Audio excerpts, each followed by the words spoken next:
Assalamualaikum warahmatullahi wabarakatuh. Hei pemirsa semuanya, kali ini aku mau datang ke owner kita yang luar biasa dan sukses, yaitu seorang owner di Barokah Jaya, bidangnya aluminium. Saya sapa dulu kameraman kita, Mas Heri yang super ganteng. Apa kabar? Baik. Alhamdulillah, kita ketemu sama orang yang paling super. Yuk ketemu sama Bang Ansor. Assalamualaikum, Bos. Waalaikumsalam. Alhamdulillah, gimana kabarnya? Baik. Alhamdulillah. Ini saya kenalkan teman kita yang luar biasa ya, yang punya toko aluminium di Kaliwungu, saudara. Bisa diperkenalkan dulu Mas Ansori. Kalau Ansori. Kayaknya udah lama nggak ketemu aku ya. Saya masih kenal aku nggak? Ya, masih ingat lah. Oh ya, ini saudara, ini teman aku juga. Teman ketika masih di sekolah di SMP dulu. Tahu-tahu sekarang dia sudah sukses gitu. Nah, ini saya mau datang, mau berbagi bagaimana pengalaman Pak Ansori, teman kita ini. Coba disapa dulu teman kita ya. Kira-kira kiat-kiatnya apa kok? Udah lama nggak ketemu, tahu-tahu udah punya usaha, udah orang mandang itu. Kamu itu udah dianggap termasuk orang sukses, Mas. Kira-kira bagaimana ceritanya dulu bisa seperti itu, bisa diceritakan? Ya, ya gimana ya? Ya semua itu kan tergantung kita lah, mau kita dulu kan ya satu sekolah, kita pasti semua orang punya cita-cita. Ya, kalau saya sih sebenarnya pengen nerusin sekolah, tapi karena orang tua nggak punya, ya akhirnya ikut kerja lah. Dan mungkin bisa di sisi lain, walaupun aku nggak sekolah, masih tetap punya cita-cita. Oh gitu. Ya lihat teman sih, ada yang sekolah SMA sampai kuliah, tapi kan karena dulu orang tua nggak mampu, ya sejak lama lah kerja, kan punya cita-cita, gimana caranya bisa ya. Gitu. Oh iya. Ya akhirnya juga kerja, sabar, cita-cita gimana caranya aku bisa buka usaha sendiri, nggak ikut orang lain. Alhamdulillah sampai sekarang ya hasilnya sudah saya pakai hasilnya lah, yang benar kata orang tua. Alhamdulillah, berarti berawal dari cita-cita gitu ya.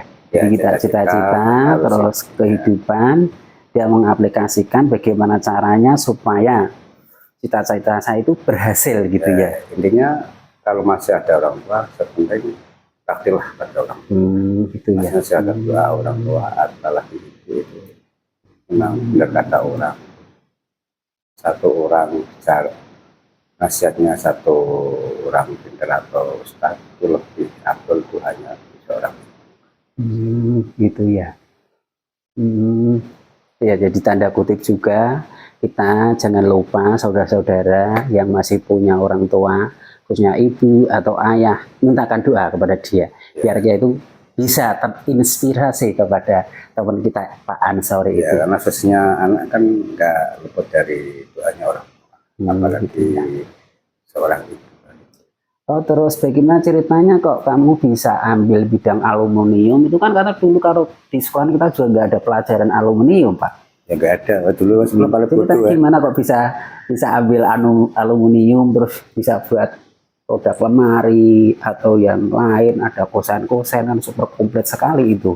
Ya ceritanya kita harus waktu itu kan masih jadi kena, itu harusnya kan harus manut sama tukang, disuruh apa, terus akhirnya kan mereka juga ngasih ilmu kepada kita, asal kita itu menurut sama dia mau apa disuruh, kita nurut.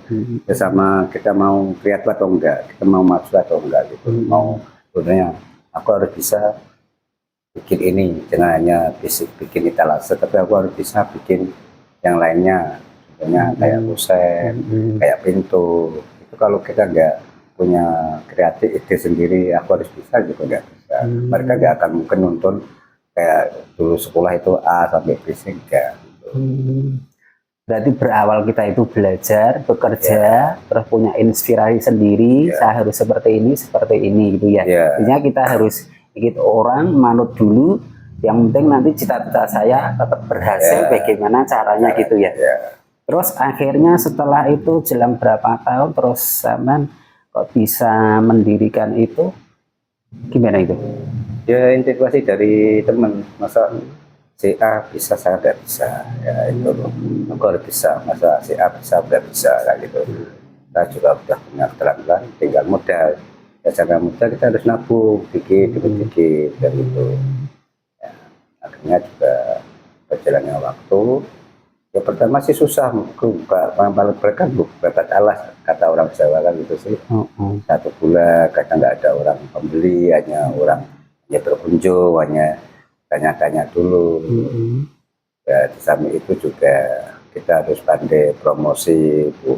Kalau itu kan belum secanggih ini, dulu tuh harus kita sering buka buang brosur ke tempat toko-toko atau ke pasar-pasar untuk mengenalkan toko usaha kita. Alhamdulillah berjalan waktu setengah tahun udah pada tahu, nama udah pada tahu semua, datang sendiri.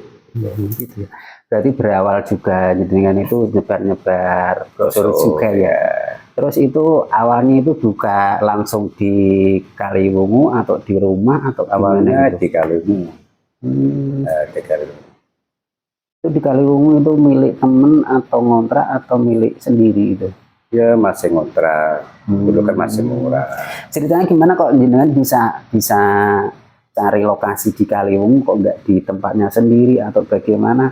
Ada cerita lain yang inspirasinya kok bisa ke situ, gimana kok pilihnya di Kaliwungu? Karena di Kaliwungu mungkin karena udah nyaman ya, karena udah lama, waktu dulu masih bujang juga udah kerja di sana, jadi merasa nyaman kayak daerahnya sendiri gitu loh. Berarti ambil di aluminium itu juga sebenarnya juga nyaman di diri jenengan juga ya. Jadi harus ada kenyamanan. Ya, pekerjaan itu harus yang penting kita nyaman, senang dengan dan akhirnya jadi hobi kita ya. Jadi hobi kita. Apa yang jadi hobi kita dan kenyamanan kita lanjut, anak jadi usaha gitu ya. Ya, soal untung atau enggaknya, gaji berapa jangan dipikir dulu kan gitu. Itu ya. Biasanya kan terpengaruh sama modal-modal itu, biasanya kan kadang aku nggak punya modal, aku nggak punya tempat, aku gimana itu cara ngatasi? Ya caranya kita sabar nabung gitu loh. Kita nabung 1 minggu berapa, nah udah terkumpul ya kita tinggal laksanakan cita-cita kita. Harinya alhamdulillah bisa sekarang seperti ini. Kita bisa menikmati hasilnya, dia juga luput kepada sama yang pencipta, sama tadi orang tua gitu ya. Ya kuncinya itu, sepenting kalau masih ada orang tua jangan lupa lah, ngerti sama orang. Sebisanya kita lah untuk nyenengin orang tua. Bisa kasih pesan kepada anak-anak muda sekarang yang kepada sekarang itu sudah media sosial banyak, HP banyak, itu sekarang kan udah super komplit daripada dulu, supaya anak muda itu punya inspirasi untuk jiwa usaha kepada jenengan itu bagaimana? Ya caranya kalau zaman sekarang kan beda sama zaman dulu ya. Sekarang jangan mengandalkan jasa, yang penting kita itu dengan gengsi lah, hilangkan gengsi, semangat kerja, terampil, semangat kan gitu sih. Dengan gimana ya, jangan terlibat kehidupan yang super mewah yang ya karena zaman sekarang kan namanya udah beda lah gitu, tentang pergaulan. Jangan lupa pilih teman itu teman yang bisa mendukung, yang ngasih semangat. Jangan yang penting sekarang itu skill lah ada itu ya, hilangkan gengsi ya. Oh iya, untuk anak muda pesannya Bapak Ansori, nggak boleh gengsi, nggak punya gengsi, harus punya cita-cita untuk digapai. Nggak punya gengsi, modal bisa dicari, harus ada skill, kita gali semuanya gitu ya. Ya. Ini inspirasi kepada Pak Ansori yang sudah sukses. Mungkin hanya ini lain kali yang masih kurang tentang informasi, motivasi tentang Pak Ansori, nanti bisa tanya sendiri kepada dia. Dari saya Pak Ansori, terima kasih sekali. Ya, selamat sukses. Amin, amin. Senyumnya mana? Ya. Selamat sukses semuanya dari saya. Assalamualaikum warahmatullahi wabarakatuh.